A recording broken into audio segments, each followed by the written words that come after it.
오늘은 우리가 일상 속에서 놓치고 있는 암을 만드는 요인들에 대해서 이야기해 보도록 하겠습니다. 암이 없으신 분들은 이제 암 발생을 막기 위해서 알아두셔야 하고요. 그 다음에 암이 이미 좀 내 몸 안에 있다 이러신 분들은 이 암이 더 커나가는 것을 막기 위해서, 완전한 치료를 위해서 어떤 것들이 암을 만들게 되는지, 암을 키우게 되는지 아시면 좋을 것 같습니다. 오늘 그 이야기를 하나하나 구체적으로 해보도록 하겠습니다. 암은 매일매일 우리의 하나의 행동 하나하나로 인해서 생긴다고 봐도 무방합니다. 어떤 행동은 암을 뭔가 키우는 행동이 될 수 있고요. 어떤 행동은 암을 죽이는, 암을 사라지게 하는 행동이 될 수 있습니다. 그래서 우리가 이제 암을 만드는 행동들이 어떤 것인지, 암을 만드는 요인이 무엇인지를 알 필요가 있는데요. 이 암을 만드는 요인에 대해서는 크게 두 가지가 있습니다. 외인성 요인과 내인성 요인입니다. 외인성 요인은 말 그대로 외부적인 어떤 요인들에 의해서 생기는 거고요. 내인성 요인은 우리의 내부적으로 어떤 암을 만드는, 암을 키우는 원인을 이야기합니다. 하나하나 살펴보도록 하겠습니다. 일단 외인성 요인부터 찾아보면은, 외인성 요인은 암 발생의 80에서 90%를 차지합니다. 거꾸로 얘기하면은 이 외인성 요인만 잘 알고 우리가 막아도 암 발생의 확률을 80에서 90% 줄일 수 있다는 거죠. 그래서 잘 아셔야 됩니다. 저도 이번에 이 자료를 만들면서 굉장히 놀랐던 게, 와, 이런 것도 암을 만드는 거구나.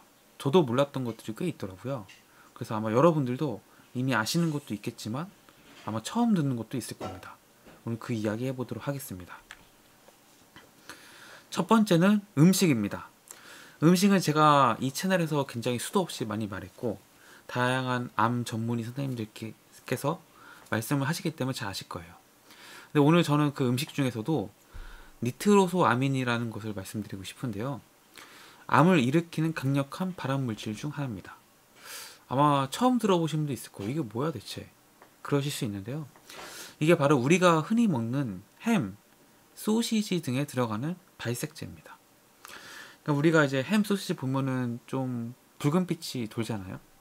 그게 색소로 이제 인해서 생긴 건데, 이제 그때 쓰이는 첨가물이 바로 니트로소아민입니다.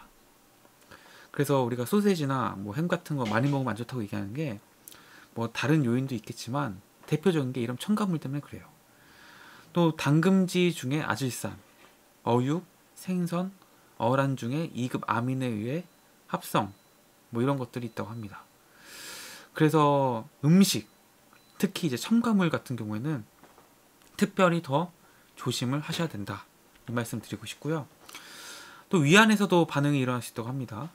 이 니트로소아민은 저도 몰랐는데 맥주에도 들어있다고 합니다. 그래서 이런 첨가물 같은 경우에 가공식품에 많이 들어있죠. 우리가 요즘에는 뭐 초가공식품이다 이런 얘기도 많이 하는데, 이런 초가공식품보다는 천연의 자연식품들 많이 드시는 게 중요합니다. 두 번째는 가열식품입니다. 트리토판 L, 글루탐산, 리신 등의 아미노산이 가열을 하게 되면은 트립트 P1이 발암물질로 작용한다고 합니다. 그러니까 뭔가 열을 가하는 거, 단백질에 열을 가해서 먹는 게, 이게 암을 만드는 발암물질을 만들 수 있다는 거예요.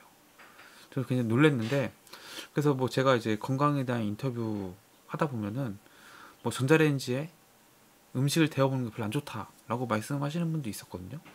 그래서 뭐가 그렇게 안 좋다는 거야? 이 생각을 했는데, 이렇게 좀 가열되는 과정에서 발암물질이 생성될 수 있습니다. 곰팡이독, 세 번째는 곰팡이독인데, 땅콩이나 옥수수, 생밀 등에 발생하는 아플라톡신이라는 게 있습니다. 이 아플라톡신이 이제 발암물질, 암을 만들 수 있습니다. 그래서 견과류 드실 때 이 곰팡이가 핀 것들은 버리셔야 돼요. 물론 드시는 분 없겠지만. 그리고 뭐 보리나 팥, 된장 등에 발생하는 뭐 스트리그마토 티스틴, 이것도 역시 발암물질로 작용을 합니다.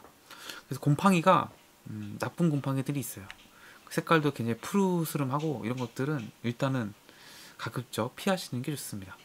뭐 그것만 걷어내고 먹는 분도 있을 거라고 생각이 드는데, 그게 발암물질 생각하시면은 아마 안 드실 거예요. 좀 아깝더라도 폐기를 하시는 게 좋고, 가급적 그런 것들 생기기 전에 드실 것을 권해드리고 싶습니다. 아까도 말씀드렸던 식품 첨가물, 이 식품 첨가물이 진짜 뭐 니트로소 아민 말고도 다양하게 진짜 많아요. 방부제, 착색제, 발색제, 표박제, 산화방지제, 뭐 조림, 스낵, 과자, 빵, 청량음료, 식유, 정말 다양한 것들이 많이 들어있거든요. 우리가 뭐 아까 말했던 소세지 말고도 뭐 빵을 먹는다고 했을 때, 혹은 과자를 먹는다고 했을 때 거기에 막 맛이 나잖아요. 그게 사실 밀가루에 첨가물을 넣어가지고 맛을 낸 거잖아요. 그러니까 이게 다 첨가물 덩어리인 거예요, 사실은. 그래서 이런 가공식품 안 드시는 게 좋습니다. 발암물질이다. 환경오염 물질에 대해서 말씀드릴게요. 이 환경오염은 사실 우리가 피할 수 없잖아요. 뭐 공기를 뭐 갑자기 우리나라 전체에 공기 정화기를 막 돌릴 수도 없는 거잖아요. 이 환경오염 물질이 진짜 만연합니다. 피할 수가 없어요. 뭐 도로 포장재에 타르도 있고요. 자동차 배기가스, 요즘 뭐 전기차가 늘어나고 있지만 아직도 뭐 내연기관 자동차가 많죠.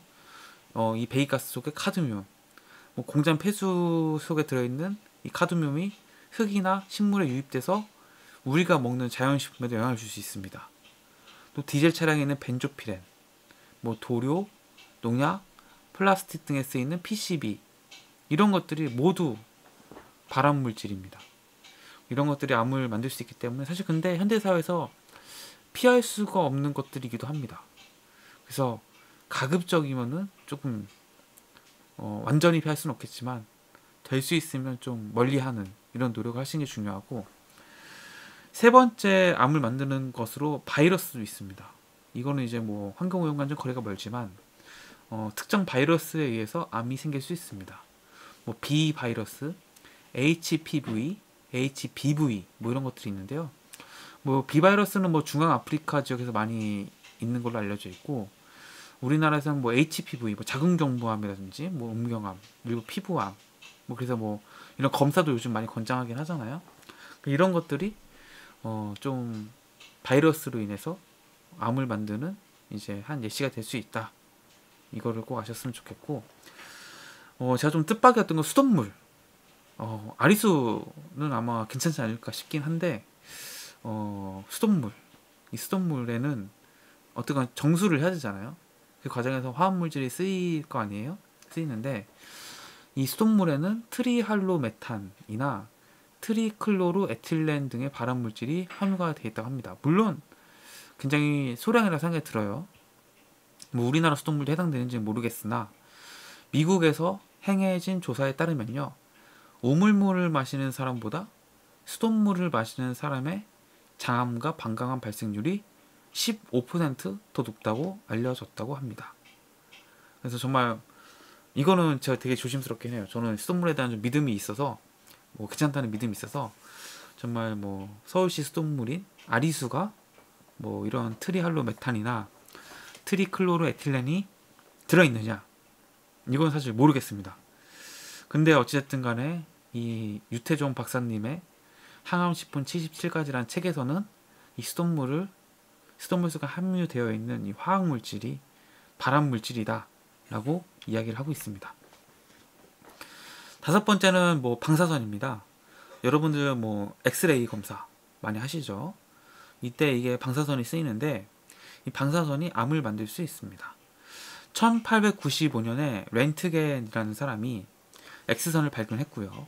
그리고 7년 뒤, 이 렌트겐이 밝혀진 지 7년 뒤인 1902년에 어떤 일이 있었냐면요, 33살의 렌트겐 기사가 오른손 등에 암이 걸린 겁니다.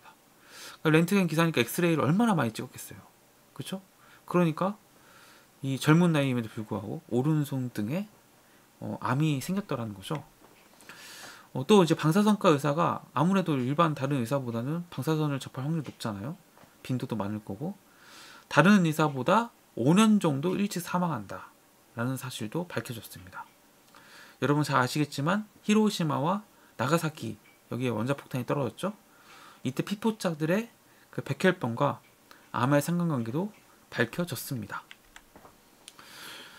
그리고 또 이제 발음을 마시고 하는 위장 투시 검사에 쓰이는 방사선에 의해서도 연간 수백 명이 백혈병에 걸리거나 다른 암에 걸린다라고 주장하는 의사도 있습니다. 이런 이제 X선도 사실 민감하신 분들은 그래서 이제 좀 뭐 X선 검사를 좀 꺼리시는 분도 있죠. 그리고 또 많이 찍으면 안 된다고도 의사 선생님 많이 얘기하고요. 여섯 번째는 자외선입니다. 햇빛이라고 볼 수 있는데 이제 햇볕에 의한 피부암에 대한 첫 기록은 1896년에 독일의 운하에 의해서입니다. 이 운하라는 사람은요, 뱃사람에게서 피부 질환과 악성 종양이 특히 많이 나타나는 것을 발견했는데요. 1920년 맥코이라는 분은 얼굴, 목, 손 이런 신체의 좋은 부분이잖아요. 아주 일부분이잖아요.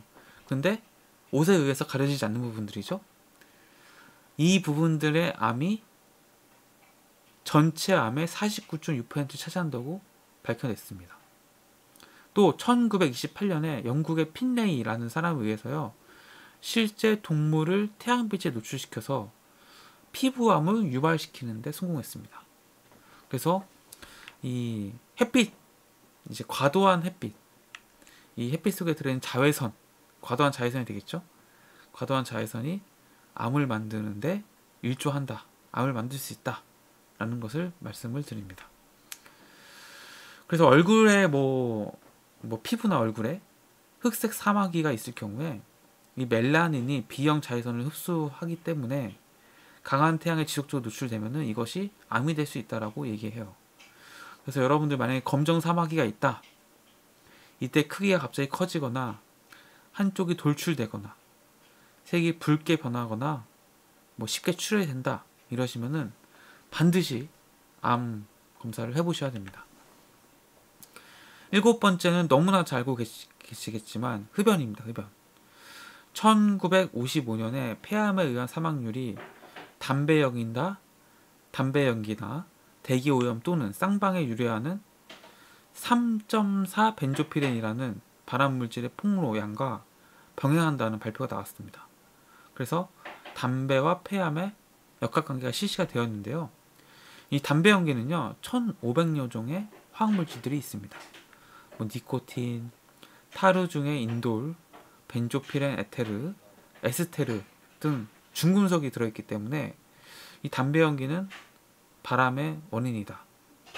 대기 오염의 아주 농축한 버전이다라고 생각하시면 됩니다. 담배는 너무 잘 아시겠죠? 너무나 모르는 사람 없죠. 담배가 나쁘다는 것은. 또 그리고 담배만큼이나 또 유명한 발암물질 바로 알코올, 술입니다. 비음주자의 경우를 1.0으로 봤을 때 음주자가 암으로 사망하는 경우는 다음과 같다는 거예요. 전체 암을 봤을 때는 1.07, 식도암의 경우에는 1.82, 대장암의 경우에는 1.22, 전립선암의 경우에는 1.42, 신장암의 경우에는 1.18, 폐암의 경우에는 1.28이라고 얘기하고 있어요. 그래서 월등히 높죠. 1.0 했을 때 40%까지 높은 거죠. 전립선암의 경우에는. 그렇기 때문에 굉장히 좀 술과 담배는 줄이시는 게 좋다. 아홉 번째는 커피입니다. 커피. 이 커피 저도 참 좋아하는데 아마 영상 보시는 분들 중에서도 이 커피 좋아하시는 분 많을 거예요. 이 커피를 마시는 사람은요, 마시지 않는 사람에 비해서 남성의 경우 1.24배, 여성의 경우는 2.58배 방광암에 잘 걸린다는 연구가 있습니다. 이 커피 중에 카페인 때문이라고 하는데요. 한 잔의 커피가 0.01 렌트겐의 X선을 쪼인 것과 같다라는 연구 보고도 있습니다. 그리고 또한 커피는 이제 볶는 거잖아요. 콩을. 커피 체리를 이제 어떤 볶는 거잖아요. 이 커피 원두에서 3.4 벤조피렌이 발견되었다는 보고도 있습니다. 그래서 이 가공하는 과정에서나 이 커피를 마실 때나 이게 좀 카페인 성분이죠. 좋지 않다. 저도 커피를 굉장히 좋아하는 사람으로서 굉장히 좀 아쉬운 사실이긴 한데 어쨌거나 커피는 좀 줄이셔야 된다. 열 번째는 생활용품입니다. 우리가 일상생활 속에서 쓰는 화장품, 비누, 방취제, 화장실 용품, 세제, 잉크, 도료, 위생용품 등에 쓰이는 나프탈렌, 크로로포르, 사염화탄소, 에틸렌 글리콜 이런 정말 처음 들어보는 첨가물 화학 물질들이 우리가 일상생활에 쓰는 다양한 용품에 많이 들어있다는 거죠. 그래서 이게 참 이거는 피할 수가 없잖아요, 사실. 현대 사회에서 피할 수 없는 건데 참 이런 것들이 우리 주변에 굉장히 쉽게 접할 수 있는 발암 물질들이다 라는 것을 좀 아시면 좋겠습니다. 제가 이제 외인성 요인에 대해서 말씀드렸고, 이제 내인성 요인 간단하게 짚으면은 이제 그런 뭔가 암 발생의 80~90%를 차지하는 그런 외인성 요인 외에도 뭐 나이, 성별, 유전적인 측면이 있습니다. 뭐 잘 아시겠지만 나이가 들수록 이제 암 발생 위험이 커지는 건 맞고요. 또 성별에 따라서도 담낭암이나 갑상선암은 여성에게서 많이 발생한다고 하고, 식도암이나 간장암, 폐암 등은 남성에게서 많이 발생한다고 합니다. 그래서 성별에 따라서도 좀 암 발생의 차이가 있다. 그리고 이제 유전적인 측면도 있는데요. 유전적인 측면은 물론 이제 DNA적인 측면도 있지만 DNA 측면 외에도 이 가족이라고 하는 것은 이제 같은 생활 습관을 가지게 되잖아요. 먹는 것도 그렇고 자는 것도 그렇고 사는 것도 그렇고 이런 환경들이 이제 좀 비슷하다는 거죠. 그래서 이런 환경의 유사성 때문에 암이 발생할 요인도 있다. 이게 유전의 개념에 이것까지 다 포함시켜서 말씀을 드리는 거예요. 그래서 이런 약간 내인성 요인들이 이제 암을 만든다.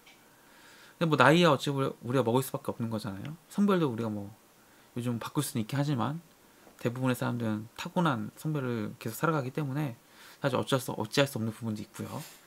유전적인 측면도 사실 뭐 부모하고 더불어 같이 살아야 되잖아요, 가족하고. 그래서 어쩔 수는 없는데, 그래서 이제 어쩔 수 없는 내인성 요인은 그대로 두고 우리가 좀 해볼 수 있는 외인성 요인에서 암의 발생 위험을 줄여보자라는 겁니다. 그래서 우리가 알아야지 뭔가 피할 수 있지 않겠습니까? 줄일 수 있고. 그래서 제가 오늘 암 발생 원인에 대해서 이제 말씀을 드렸는데요. 이런 것들 잘 알고 줄이려는 노력을 한다면은 암은 걸리지 않을 수 있고, 설령 걸리더라도 이 암을 통해서 죽음을 맞는 것을 막을 수 있고요. 또 암이 전이 되거나 뭔가 암이 더 커지는 이런 것들을 충분히 막을 수 있습니다.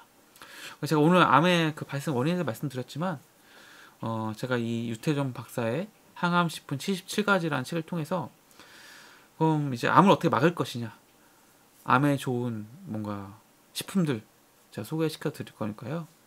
혹시 저랑 같이 이렇게 공부를 해 나가실 생각이 있으신 분이라면은 좋아요와 구독 눌러주시고 함께 스터디를 해 나갔으면 좋겠습니다. 네, 오늘 영상도 봐주셔서 감사하고요. 도움이 되셨다면 구독과 좋아요 부탁드립니다. 고맙습니다.